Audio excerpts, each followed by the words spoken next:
And so, yeah, I am gonna show you how I use this. I think I've been a little hesitant to show the pressure cooker. This one was inspired by Justin.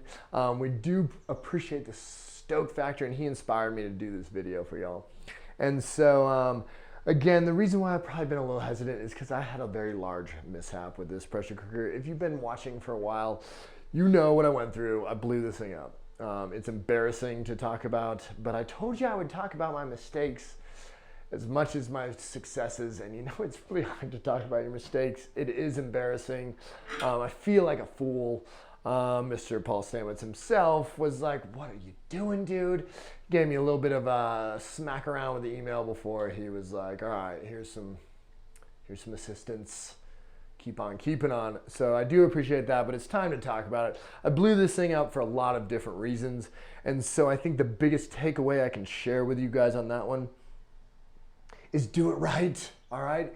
It doesn't matter how much pressure you're under, right? Do it right. And so what I mean by that, at the time, I was like so focused on supporting my family, and my savings were massively dwindling on building the infrastructure for this, getting set up down here in Ecuador. And I literally was down to $500, and I was like, the stuff that I'm loading in this cooker is gonna be the first fruity blocks, and we're gonna start to make money. I was young, I was dumb, and confused, and just needed to slow down. Slow down, all right? And so what was happening is the boiler that operates this pressure cooker is supposed to regulate the pressure and keep it between that, you know, nice 15 PSI and 20 PSI. And it wasn't working. I got the guy that told me he could make it work, the guy that I bought the boiler from, he couldn't figure it out. I got a very techie guy that I'm friends with, he came to try to figure out. I had multiple friends look at this thing. I twiddled with it for a while, and I just couldn't get it to work. But so I proceeded forward with an escape valve, just kind of like you would with a kitchen. I was using that to off pressure, which was working fine.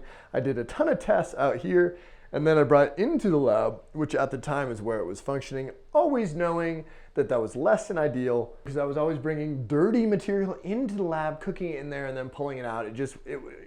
It wasn't ideal, but I was just so focused on getting it done that I didn't want to think about, you know, all the way. And so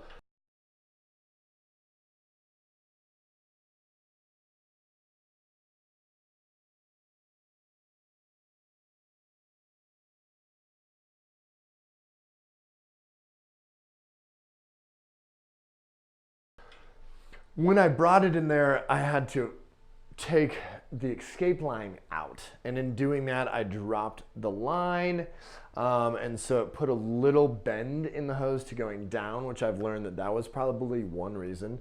Another reason, I was relying on the off-gassing, and I got a new seal, right? And so a bunch of factors combined, and this thing built to too high of a pressure and exploded. Fortunately, I was not inside when it happened, but I literally arrived on the scene 3 minutes later to see a giant hole in my lab. I was devastated. I cried. I asked for help. If you search through our old videos, you can find that slightly embarrassing video asking for help. And yeah, it was super embarrassing. In my defense, the welds on these hinges were very bad, and apparently they would have failed no matter what. It failed at about 20 PSI. I have run this up to, I think I got it up to 26 PSI when I was calibrating my new escape valves. So in my defense, it was gonna happen probably no matter what. So in a weird way, I was blessed to not be inside, and it happened when it did to kind of put me back to ground zero, humble me, and move forward. So now I use these pinzas, I use these clamps to keep it on, because even though we manufacture new ones, they just don't work as good as these, and I can replace them as needed. So I got this thing fixed. It's the same cooker. I got it fixed. I added another safety escape valve, and I spent a lot of time getting that thing to work. I figured out myself. I was very proud. I used different springs, different spring sizes, played with it for hours until I got the pressure thing to work. So nowadays, these escapes never ever come on. This thing regulates when this is on. The boiler provides steam to the cooker, and it clicks off at a high temperature and it clicks off once it hits 20 psi, and then it drops up slowly and clicks on at 15 psi, then rises to 20 psi, clicks off, clicks on, clicks off, clicks on, for as long as I'm doing the cook. So it regulates itself. I have done hundreds, well, at least over 100, probably close to multiple hundreds of cooks in this cooker with zero problems. It's working great now. I was definitely very much humbled. So thankful that nothing worse than just ruining my setup happened.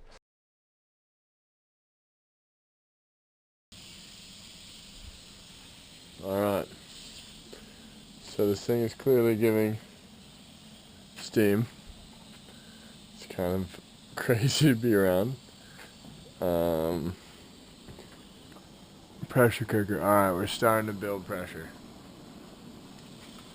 Barely.